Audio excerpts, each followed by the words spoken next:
Today we will discuss the practice question of chapter 6. So question number 1. The dash force slows down a moving object while the dash force pull objects toward the earth.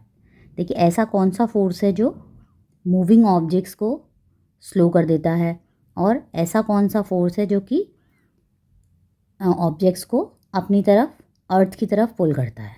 तो देखिए a frictional force, gravitational force, muscular, elastic, frictional, gravitational, elastic.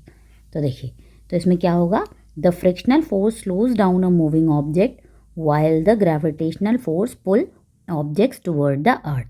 तो देखो जो frictional force होता है वो किसी भी मूविंग ऑब्जेक्ट के मोशन को थोड़ा स्लो कर देता है, और जबकि जो ग्रेविटेशनल फोर्स होता है वो क्या करता है, चीज़ों को अपने अर्थ की तरफ खींचता है, तभी भी कोई चीज़ जो है ज़मीन की तरफ आती है. ठीक है, so option A is correct. Now question number 2. I am a force that keeps you stuck to the ground, without me you would float all around. तो ये बोल रहा है कि मैं फोर्स हूँ जो आपको ग्राउंड में स्टक करता हूँ, बिना मेरे आप जो है फ्लोट करते रहेंगे, अगर वो नहीं होगा तो आप फ्लोट करते रहेंगे. तो क्या है, कौन सा फोर्स है वो? What represent I, represent in the given riddle. तो इसमें आई क्या है, frictional force, muscular force, gravitational force, elastic force. बताइए कौन सा फोर्स है.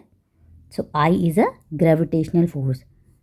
कोई भी चीज़ ज़मीन की तरफ हम कहते हैं ना नीचे गिर जाएगी, तो वो नीचे क्यों गिरती है, वो गिरती है आपके ग्रेविटेशनल फोर्स के कारण. ठीक है. Now question number 3.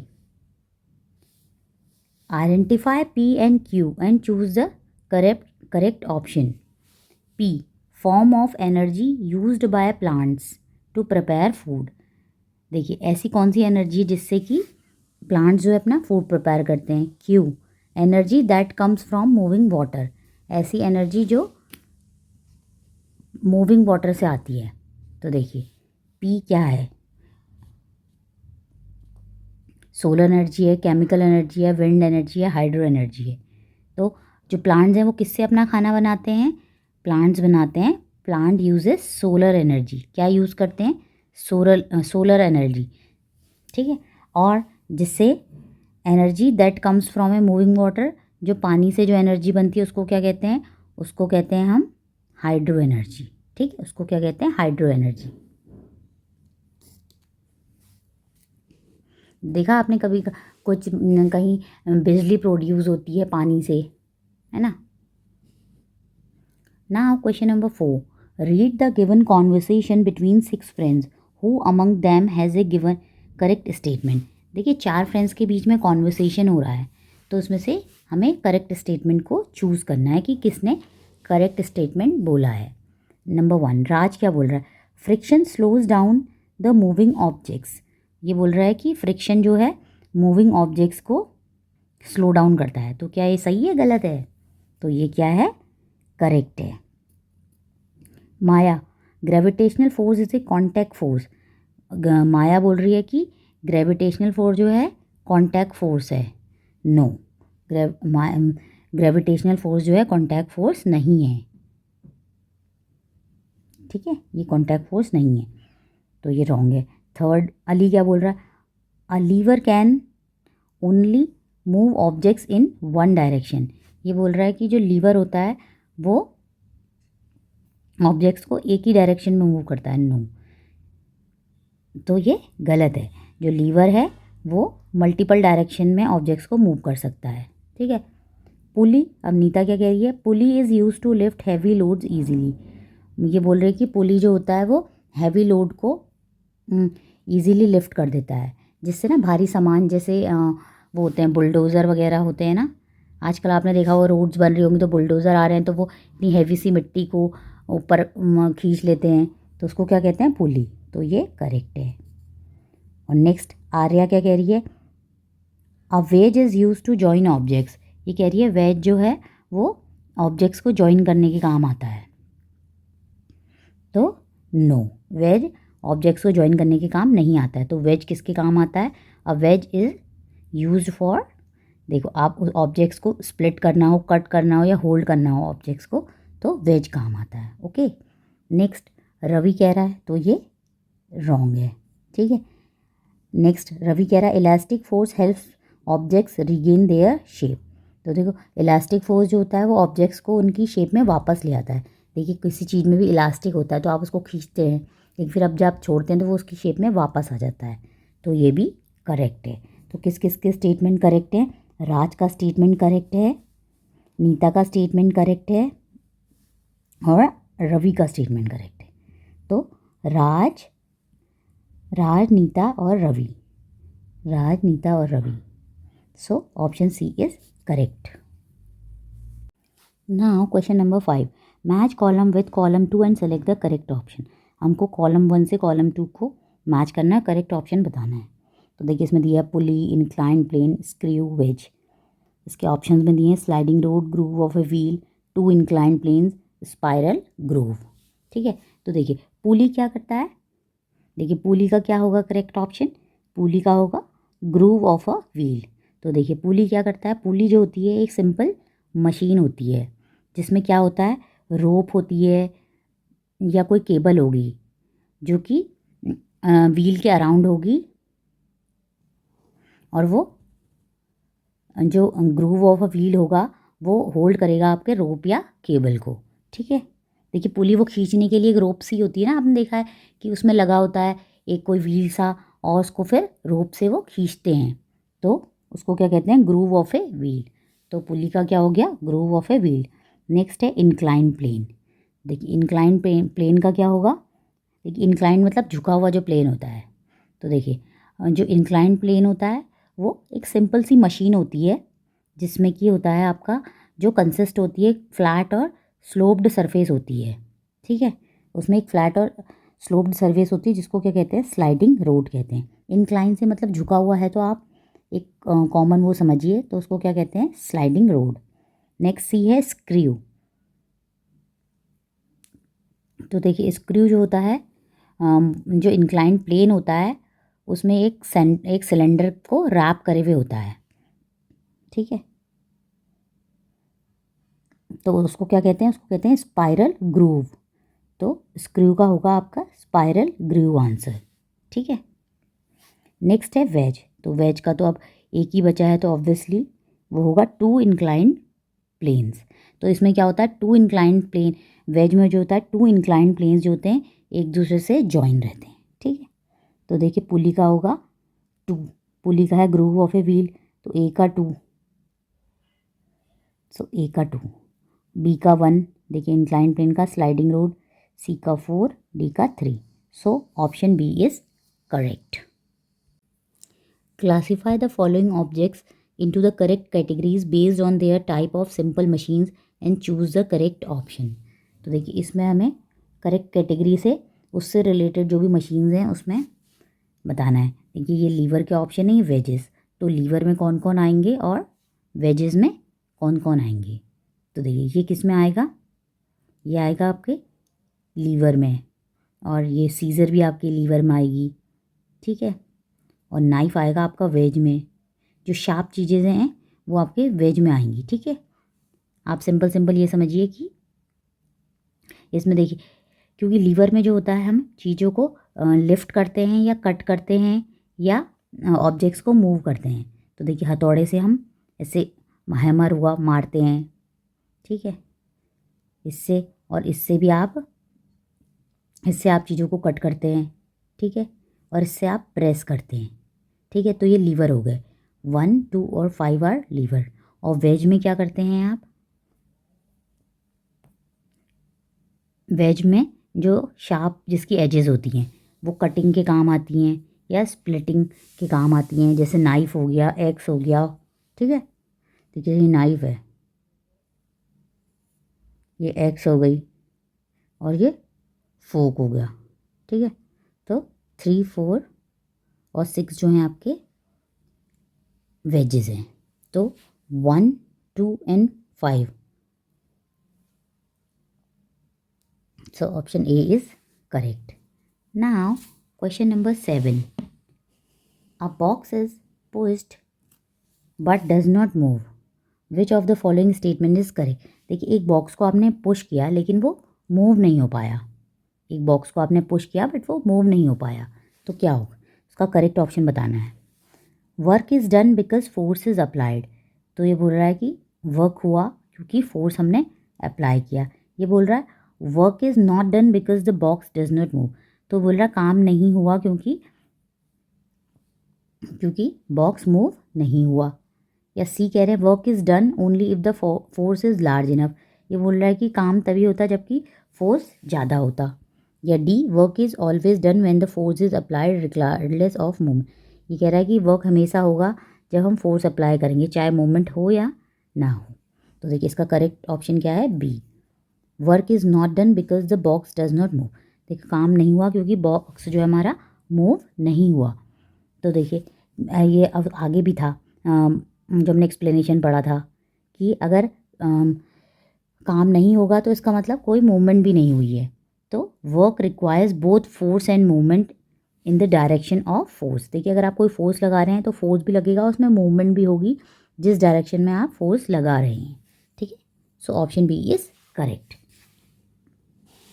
Now question number 8, the graph below shows the relationship between ramp height and the force needed to move an object. Based on the graph, which of the following statement is correct? इसमें कौन सा statement आपका correct है, हमें ये बताना है। तो देखिए इसमें एक ग्राफ दिया गया है, इसमें फोर्स अप्लाई हो रहा है और ये रैम्प हाइट है। ठीक है, ये देखिए ये फोर्स, इसमें हमको नीडेड कितना फोर्स चाहिए वो यहाँ पे दिया गया है और इसकी हाइट कितनी हो गई ये। तो हमें इसमें कौन सा स्टेटमेंट करेक्ट है हमें ये बताना है। तो देखिए as the height of the ramp increases the force needed decreases, ये बोल रहा है कि जैसे जैसे हमारे रैम्प की हाइट इंक्रीज होगी फोर्स डिक्रीज होता जाएगा, मतलब अगर रैम्प की हाइट बढ़ेगी तो फोर्स कम होता जाएगा।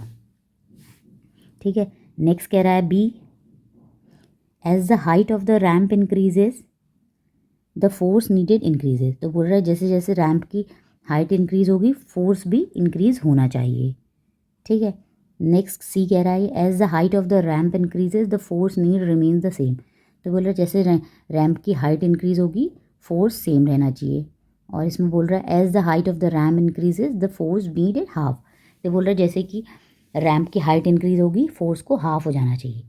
तो देखिए इसमें करेक्ट क्या होगा, तो देखिए इसमें क्या है, देखिए फोर्स बढ़ रहा है, देखिए फोर्स भी बढ़ रहा है ना, तो हमारा रैम्प की हाइट भी बढ़ती जा रही है। देखिए रैम्प की हाइट बढ़ रही है ना और फोर्स भी बढ़ रहा है, तो क्या है इसमें B option is correct. As the height of the ramp increases the force needed increases, देखिए जैसे जैसे देखिए रैम्प की हाइट इंक्रीज़ हो गई ना, तो रैम्प की हाइट इंक्रीज़ हुई है तो फोर्स भी इंक्रीज़ होना चाहिए। ठीक है, as the height of the ramp increases, देखिए द स्लोप बिकम स्टीपर, हमारा जो स्लोप है वो चौड़ा हो गया है। ठीक है, so option B is correct. Now question number 9, unscramble the letters to find the name of a non contact force, तो हमें इन लेटर्स को अनस्क्रैम्बल करना है और नॉन कॉन्टैक्ट फोर्स को बताना है कौन सा है। ठीक है, तो देखिए अब ये कौन सा है, देखिए लास्ट वाला तो सब में फोर्स लिखा है। ठीक है, पहला वाला ये क्या लिखा हुआ है, तो ये है आपका फ्रिक्शनल फोर्स। ठीक है, सेकंड है आपका, ये है आपका मस्कुलर फोर्स। सी है आपका ग्रेविटेशनल फोर्स। सो इसमें ग्रेविटेशनल फोर्स जो हमारा नॉन कॉन्टैक्ट फोर्स है, तो देखिए फ्रिक्शनल फोर्स भी, मस्कुलर फोर्स भी, इलास्टिक फोर्स भी सब जो है हमारे कॉन्टैक्ट फोर्स हैं। ठीक है, ओनली ग्रेविटेशनल फोर्स जो है वो नॉन कॉन्टैक्ट फोर्स है। Okay, now come to the question number 10, which of the following is an example of work being done, इसमें से कौन सा एग्जाम्पल है जो कह रहा है कि वर्क हो चुका है। देखिए pushing a car that does not move, देखिए कार को पुश कर रहे हैं लेकिन वो मूव नहीं कर रही है, तो ये वर्क बीइंग डन नहीं है। Okay, B carrying a heavy bag on your head without moving, तो बोल रहा है कि आपने एक हैवी सा बैग कैरी किया है अपने सर पे और मूव नहीं किया, तो ये भी नहीं है। देखिए वर्क बीइंग डन तभी होगा कि जब आप कोई काम कर रहे हैं, कोई फोर्स लगा रहे हैं और वो ऑब्जेक्ट मूव कर रही है। ठीक है, सी है lifting a book from the floor to a table, आप बुक को लिफ्ट कर रहे हैं फ्लोर से टेबल पे, तो ये क्या है, this is the work being done. So option C is correct. Applying force on a wall that does not move. तो ये बोल रहा है कि आपने वॉल पे फोर्स लगाया और वो मूव नहीं की, तो ये भी नहीं होगा. Okay, so option C is correct. Now question number 11. Which type of force is being applied to move the card. ये बोल रहा है कि किस टाइप का हमें फोर्स लगाना होगा इस कार्ड को मूव करने के लिए. Gravitational force, frictional force, muscular force, elastic force. देखिए ये बच्चा ऐसे वो कर रहा है, तो ये कौन सा फोर्स लगा रहा है, तो बताइए कौन सा फोर्स लगा रहा है. ये लगा रहा है, देखिए अपने हाथों से काम कर रहा है, अपनी मसल से काम कर रहा है. तो क्या है ये? मस्कुलर फोर्स है. कौन सा फोर्स है? Muscular force. देखो ये कोई अपनी, ये बच्चा जो है या मैन जो है अपनी मसल्स को यूज़ कर रहा है, ठीक है, अपनी बॉडी को यूज़ कर रहा है. That's why it is called muscular force. Now question number 12. Select the correct statement. हमको इसमें करेक्ट स्टेटमेंट को सेलेक्ट करना है, ठीक है. Solar energy is derived from the sun and is used by the plants for photosynthesis. ये कह रहा है कि सोलर एनर्जी, सोलर मतलब जो सन से एनर्जी मिलती है, हाँ, डिराइव फ्रॉम द सन, और उससे प्लांट्स यूज़ करते हैं फोटोसिंथेसिस में. तो ये स्टेटमेंट करेक्ट है. नेक्स्ट है chemical energy stored in fossil fuel like coal and petroleum. ये बोल रहा है कि केमिकल एनर्जी जो है स्टोर्ड रहती है हमारे जो फ्यूल्स वगैरह निकलते हैं माइनिंग में ना, कोल और पेट्रोलियम, तो उसमें केमिकल एनर्जी होती है बोल रहा है. तो this is also correct. Third, mechanical energy is energy possessed only due to an object's position. ये कह रहा है कि मैकेनिकल एनर्जी वही होती है जो केवल ऑब्जेक्ट्स की पोजीशन पर डिपेंड करती है. No, so this is incorrect. Fourth है wind energy is converted into electricity using the turbines. तो बोल रहा है विंड एनर्जी क्या कन्वर्ट करती है इलेक्ट्रिसिटी में, और यूजिंग विंड टर्बाइंस. आपने कभी देखी होंगी विंड चलती हुई, वो विंड व्हील्स होती है ना, तो उससे क्या बनती है? इलेक्ट्रिसिटी. तो वो विंड एनर्जी को कन्वर्ट करते हैं इलेक्ट्रिसिटी में. तो ये भी करेक्ट है. 1, 2 and 4 are correct. So option A is correct. Now question number 13. Read the following statement and choose the correct option that identifies each statement as true or false. तो बोल रहा है कि हमें इन स्टेटमेंट्स को पढ़ना है और ट्रू और फॉल्स बताना है, ठीक है. 1. Potential energy is energy due to position of the object. ये बोल रहा है कि पोटेंशियल एनर्जी जो है तो एनर्जी है उसकी पोजीशन के कारण. तो ये क्या है? ट्रू. पोटेंशियल एनर्जी उसकी पोजीशन को डिफाइन करती है, ठीक है. तो ये है आपका ट्रू. सेकंड है friction helps object slide faster. ये बोल रहा है कि फ्रिक्शन से कोई भी चीज़ स्लाइड फास्टर करती है. नो, फ्रिक्शन जो है ऑब्जेक्ट्स के मूवमेंट को स्लो डाउन करते हैं, ठीक है, फास्टर नहीं करते. फ्रिक्शन क्या करते हैं? स्लो डाउन करते हैं. तो ये फॉल्स है. तो ये ट्रू हो गया, इसमें टी लिख देते हैं, ये फॉल्स है.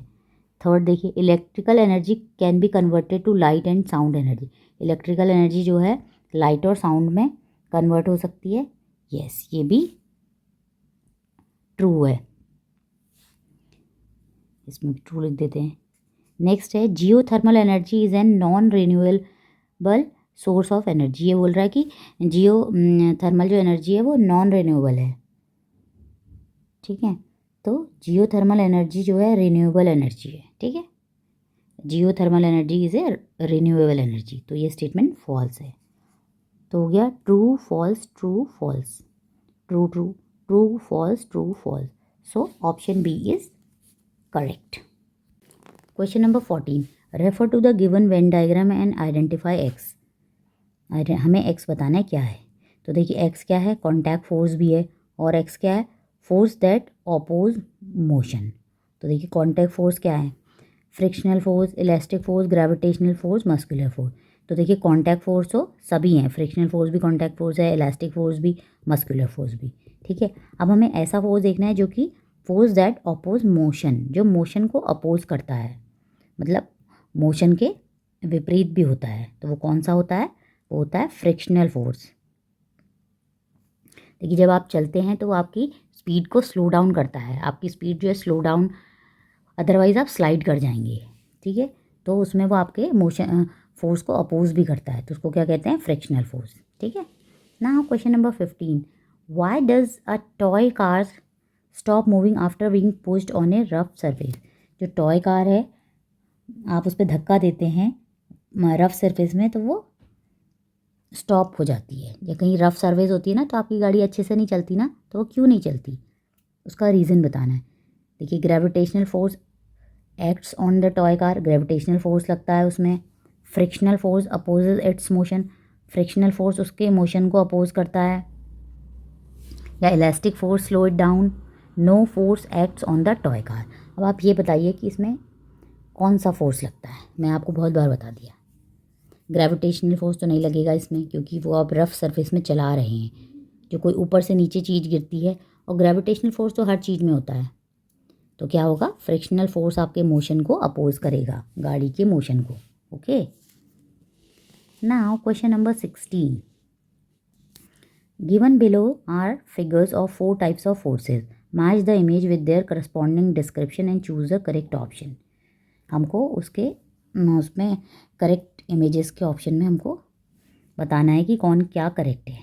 ओके, तो देखिए ये एक रबर बैंड को ऐसे कर रहा है, इसने बहुत सारी बुक्स होल्ड की हुई हैं, इसमें जो है फ्रूट्स पेड़ से नीचे गिर रहे हैं, और ये लड़की आपको प्रणाम कर रही है। ठीक है, तो इसमें कौन कौन से लगे हैं, तो देखिए this force pull everything towards the earth, this force pulls everything toward the earth, ये हर चीज़ को नीचे की ओर खींचता है। This force opposes motion between two surface, ये टू सरफेस के बीच मोशन को अपोज करता है। This force is generated by muscle action, ये फोर्स जो है मसल एक्शन के द्वारा होता है। This force help an object return to its original shape after being deformed. तो देखिए ये क्या है, ये आपका इलास्टिक रबर है, आपने इसको खींचा तो ये हो गया, आप इसको छोड़ेंगे तो ये अपने ओरिजिनल शेप में आ जाएगा। तो क्या होगा, this force helps N object return two is original shape after being deformed. तो ए का क्या होगा, 4। ठीक है, नेक्स्ट है बी। देखिए ये बच्चा क्या कर रहा है, इसने अपनी हैंड से बुक पकड़ी हुई है, तो इसने ना फोर्स लगा रखा है। तो कौन सा फोर्स लगा रखा है, this force is generated by muscle action. Okay, और देखिए इसमें फ्रूट्स नीचे गिर रहे हैं, तो फ्रूट्स नीचे किसके कारण गिर रहे हैं, ग्रेविटेशनल फोर्स के कारण। तो सी का क्या होगा, this force pulls everything towards the earth, हर चीज़ अपने को नीचे को खींचती है, तो फ्रूट्स हमेशा नीचे गिरते हैं। वो फ्रूट्स हमेशा नीचे क्यों गिरते हैं, ग्रेविटेशनल फोर्स के कारण। ओके, और नेक्स्ट देखिए ये लड़की क्या कर रही है, हैंड जॉइन कर रही है, तो this force opposite motion between two surface, इसमें ये टू सरफेस के बीच मोशन को अपोज हो रहा है। सो ए का क्या है, 4, ए का 4 इसमें भी है, ए का 4 इसमें भी है। नेक्स्ट बी का क्या है, बी का 3, बी का 3 इसमें भी है, ए का 3 इसमें भी है। सी का है आपका 1, सी का 1 इसमें भी है, सी का। ओके, ये दोनों सेम ही ऑप्शन है, तो चाहे सी लगाइए चाहे डी लगाइए, कुछ भी लगा दीजिए। देखिए A4 B3 C1 D2 दोनों में सेम है।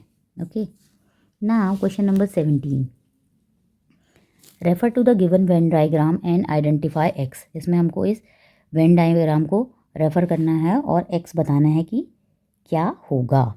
ठीक है, देखिए एक्स क्या है, it is use to hold things together, ये चीज़ों को साथ में रखता है। और देखिए एक्स क्या है, type of a simple machine भी है।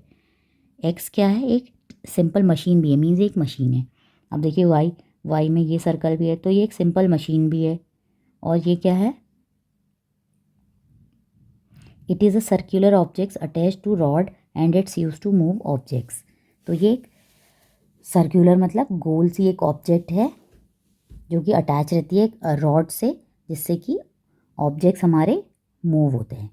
तो देखिए एक्स क्या होगा, स्क्रू वेज पुली वेज। तो देखिए एक्स होगा आपका स्क्रू। स्क्रू क्यों, स्क्रू किस लिए यूज़ होता है, चीज़ों को होल्ड करने के काम में यूज़ होता है। किस चीज़ में यूज़ होता है, चीज़ों को होल्ड करने के लिए। ठीक है, ऑब्वियसली जब स्क्रू है तो इसका भी यही होगा, लेकिन फिर भी देखते हैं। तो क्या है ये, व्हील एंड एक्सेल। तो ये क्या होता है, व्हील जो होता है और एक्सेल जो होता है वो एक रॉड से अटैच रहते हैं, जिससे कि हम चीज़ों को मूव कर सकें। Okay, so option A is correct. Question number 18, a child perform an experiment. देखिए, बच्चे ने एक एक्सपेरिमेंट किया यूजिंग अ टॉय कार। उसने एक टॉय कार में एक एक्सपेरिमेंट किया। She push the car with the same force 5 unit. उसने सेम फोर्स लगाया 5 unit on 3 different surface. 3 different surface में उसने सेम फोर्स लगाया, सैंड में, कारपेट में और स्मूथ टाइल्स में। The bar graph shown the result. तो उसने देखिए 5 यूनिट लगाया उसने, देखिए डिस्टेंस ट्रेवल्ड है और ये फोर्स, देखिए 5 यूनिट लगाया उसने, तो फिर वो रेड है आपका सैंड, ये पर्पल कारपेट, ये वो, तो उसने 5 यूनिट लगाया तो 2 तो चल पाई सैंड में, ठीक है, टॉय कार, और 2 चल पाई आपके कारपेट में, और 4 से 8 में पहुंच पाई स्मूथ टाइल्स में। सबसे ज़्यादा उसने डिस्टेंस किस में कवर करी? स्मूथ टाइल्स में, ठीक है। तो इसमें से हमारा ऑप्शन दिए गए हैं, इसमें कौन सा उसका स्टेटमेंट करेक्ट है? A, the toy car travelled the same distance on surface because the force applied was constant. तो बोल रहा है कॉन्स्टेंट मतलब सेम, तो बोल रहा है कि टॉय कार ने सेम डिस्टेंस ट्रेवल करी सारी सरफेस में क्योंकि फोर्स सेम था। नहीं, सबसे ज़्यादा ट्रेवल तो उसने स्मूथ टाइल्स में सबसे ज़्यादा ट्रेवल किया, ठीक है, तो ये गलत है। The toy car travel the farthest on sand indicated the lowest friction. वो कह रहा है कि टॉय कार सैंड में सबसे ज़्यादा चली, नो, सबसे ज़्यादा तो स्मूथ टाइल्स में चली थी, ठीक है, तो ये भी रॉन्ग है। सी कह रहा है the toy car travel the farthest on smooth tiles showing the friction is slowest on smooth tiles. तो कह रहा है कि टॉय कार सबसे ज़्यादा स्मूथ टाइल्स में चली क्योंकि वहाँ पे फ्रिक्शन लोएस्ट था। यस, वो सही कह रहा है, स्मूथ टाइल्स में वो सबसे ज़्यादा चली क्योंकि स्मूथ चीज़ों में फ्रिक्शन कम होता है। Okay, now question number 19, below are the some actions, classify them as example of work being done or not being done and choose the correct option। इसमें हमको एग्जाम्पल्स दिए हैं कि किस में काम हुआ है। देखिए, जब फोर्स लगेगा और कुछ काम, कोई ऑब्जेक्ट मूव हुई है तो इसका मतलब वर्क हुआ है। अगर कोई ऑब्जेक्ट मूव नहीं है तो work is not being done. Okay, इस बात को आप समझ लीजिए। तो देखिए, lifting a book from the table, book को लिफ्ट करना टेबल से, ठीक है। Pushing a wall that does not move, मतलब वॉल को पुश करना जो कि मूव नहीं करेगी, ठीक है। तो देखिए, lifting a book from the table, अब बुक को लिफ्ट करना, ये वर्क बीइंग डन है, ठीक है, तो इसमें डब्ल्यू लिख देती हूँ। पुशिंग अ वॉल, आप वॉल को पुश करेंगे तो वो कभी मूव करेगी? नो, तो ये नहीं है। किकिंग अ फुटबॉल, आप किस फुटबॉल को किक करते हैं तो मूव करती है ना? यस, तो वर्क बीइंग डन है। Carrying a bag while walking on A flat surface, एक बैग को कैरी करना जबकि आप एक फ्लैट सरफेस में वॉक कर रहे हैं, यस, क्योंकि आप उसमें चल रहे हैं, आप मूव हो रहे हैं, तो ये वर्क बीइंग डन है, ठीक है। 5th, pulling a cart along the ground, एक कार्ट को पुल करना ग्राउंड के अलोंग, यस, ये भी है work being done. Lifting a heavy box and placing it on the shelf, एक भारी बॉक्स को उठाना उसको शेल्फ में रखना, यस, ये भी है। नेक्स्ट है pushing a shopping cart while it moves, एक शॉपिंग कार्ट को मूव करना जबकि मतलब मूव कर रहा है, तो ये भी सही है। Holding a bag without any movement, ये नहीं है, तो देखिए कौन सा है, फर्स्ट है, थर्ड है, फर्स्ट थर्ड बहुत सारे हैं, तो 1 2 3 4 5 6, फर्स्ट है, थर्ड है, 4 है, देखिए फर्स्ट थर्ड 4, ये तो नहीं होगा स्मॉल, ये फर्स्ट थर्ड 4 5 भी है, ठीक है, देन 6 भी है, देन 7 भी है, so option B is correct. Okay, now come to the question number 20, this is the last question। okay, refer to the given flow chart and select the correct option regarding it। हमें flow chart देखना, उसके regarding correct option बताना। Type of simple machine, ये simple machines के type हैं। Liver, ठीक है, ये है एक्स है आपका, ये है वाई, ये है जेड। तो देखिए we have to find out W X Y Z. देखिए सबसे पहले रैंप, रैंप कैसे होते हैं? इंक्लाइंड होते हैं। कैसे होते हैं? इंक्लाइंड। इंक्लाइंड मतलब रैंप जो होते हैं वो टेढ़े से होते हैं, ऊपर से नीचे में ढलान होती है, इंक्लाइन कहते हैं उसके। तो क्या हो गया, वाई तो आपका इंक्लाइन आ गया, ठीक है। जो आपको पता है, जो आपके लिए ईजी है, मैं उस तरीके से बता रही हूँ जिससे कि आप एग्ज़ाम में उसको ईजिली कर पाएँ। तो देखिए रैम्प आ गया आपका इंक्लाइन पेन, तो वाई जिसमें इंक्लाइन पेन ये आ गया, ठीक है। और देखिए वेज, वेज क्या होते हैं, जो शार्प चीज़ें होती हैं जिससे कट कर सकते हैं, मैंने आगे ही बताया था। तो जेड क्या हो गया आपका एक्स, तो देखिए ये हो गया आपका एक्स। हैमर नहीं हो सकता क्योंकि हैमर ये ठोकने वगैरह के काम आता है, ये कटिंग के काम नहीं आता ना। तो देखिए इसलिए लीवर आपका होगा सीशॉ। और स्क्रू ड्राइवर क्या होगा, स्क्रू ड्राइवर से आप क्या कर सकते हैं, आप व्हील और एक्सेल, ठीक है। रैम्प हो गया आपका इंक्लाइन प्लेन और वेज हो गया आपका X. So option B is correct.